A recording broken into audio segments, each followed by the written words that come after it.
오늘은 조금 더 깊은 이야기를 해보려 합니다. 비트코인을 어느 정도 오래 바라보신 분들이라면 한 번쯤은 이런 생각을 해보셨을지도 모르겠습니다. 결국 중요한 건 가격 아닌가? 오르는지만 보면 되는 거 아닌가? 그런데 시간이 지날수록 비트코인을 오래 들여다본 사람들일수록 가격 이야기를 덜 하게 됩니다. 대신 구조 이야기를 하게 되고 설계 이야기를 하게 되고 왜 이렇게 만들어졌는지를 묻게 됩니다.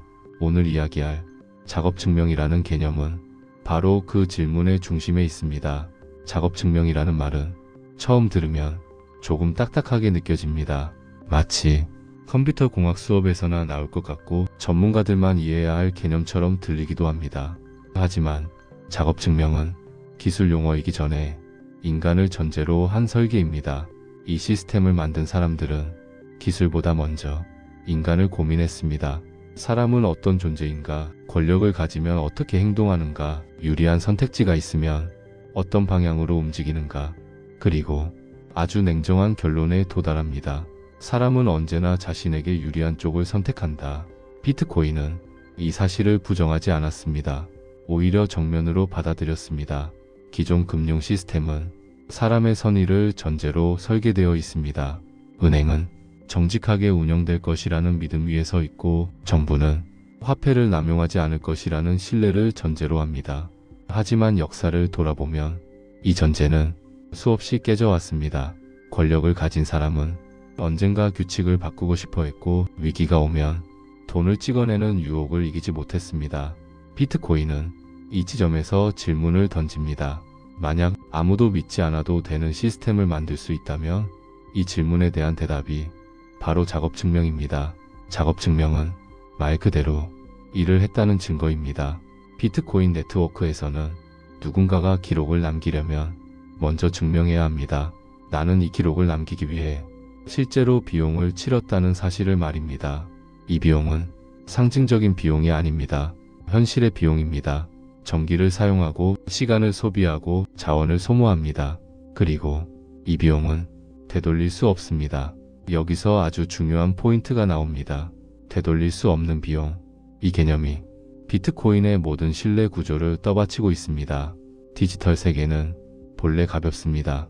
복사는 쉽고 수정은 빠르며 삭제도 간단합니다. 문서 하나를 고치는데 아무런 비용이 들지 않습니다.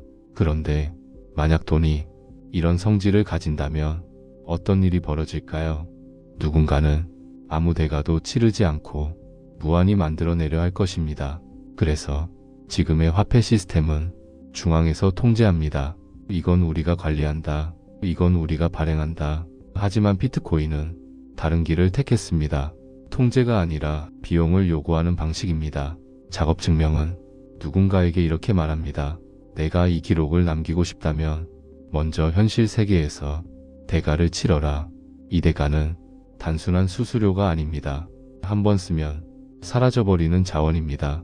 그래서 거짓을 말하는 데에도 비용이 들고 과거를 바꾸려는 시도에도 막대한 비용이 필요해집니다.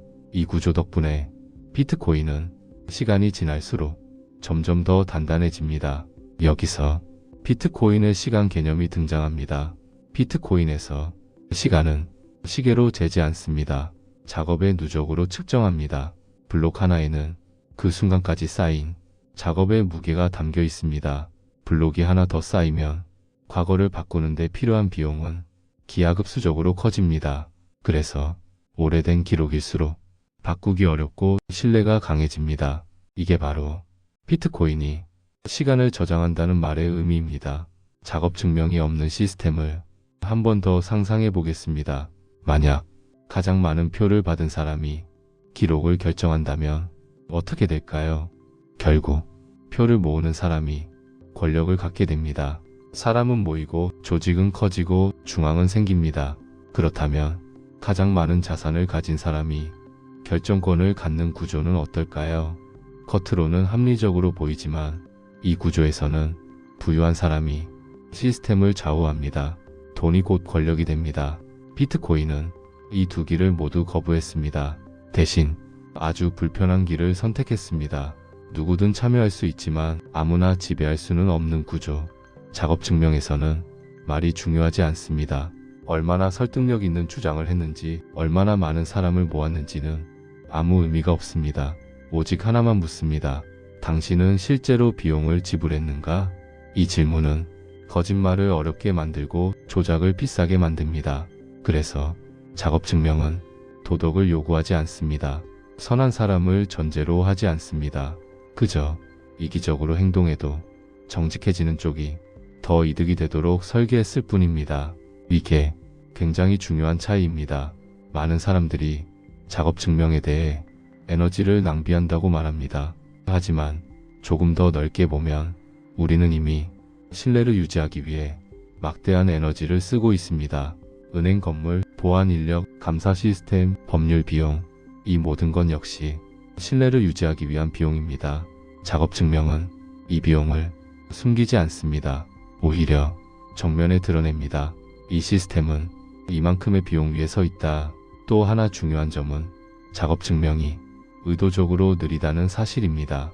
비트코인은 빠른 결제를 목표로 하지 않았습니다. 빠른 시스템은 되돌리기 쉽기 때문입니다. 작업 증명은 시간을 강제로 흘러가게 만듭니다. 누군가가 조작을 시도하려면 현재를 따라잡아야 하고 그 과정에서 막대한 자원을 소모해야 합니다. 그래서 비트코인은 조급하지 않습니다. 천천히 하지만 확실하게 역사를 쌓아갑니다. 작업 증명은 채굴 방식이 아닙니다. 그건 권력이 집중되지 않게 하는 장치이고 시간을 되돌릴 수 없게 만드는 장치이며 신뢰를 사람에게 맡기지 않기 위한 장치입니다. 만약 이 구조를 제거한다면 비트코인은 그저 하나의 데이터베이스가 됩니다. 그리고 데이터베이스에는 항상 관리자가 필요합니다. 비트코인은 그 관리자를 아예 두지 않기 위해 작업 증명을 선택했습니다. 그래서 작업 증명은 겉으로 보면 비효율처럼 보입니다. 하지만 이 비효율 덕분에 비트코인은 누구의 말도 필요 없는 시스템이 되었습니다. 속도를 포기한 대신 되돌릴 수 없음을 얻었고 편리함을 포기한 대신 검열할 수 없음을 얻었습니다. 오늘 이야기를 한 문장으로 정리하면 이렇습니다. 작업 증명은 비트코인이 사람을 믿지 않기 위해 선택한 구조입니다. 그리고 그 선택 덕분에 비트코인은 누군가의 약속이 아니라 규칙 위에서 살아가고 있습니다. 지금 이 순간에도 비트코인은 조용히 작업을 계속하고 있습니다. 누가 보지 않아도, 누가 믿어주지 않아도 그저 정해진 규칙대로 묵묵히 증명하고 있습니다. 아마도 그래서 비트코인은 이렇게 느리고 이렇게 조용한 방식으로 신뢰를 쌓아가고 있는지도 모르겠습니다. 오늘 밤 이야기는 여기까지 하겠습니다. 편안한 밤 되시길 바랍니다.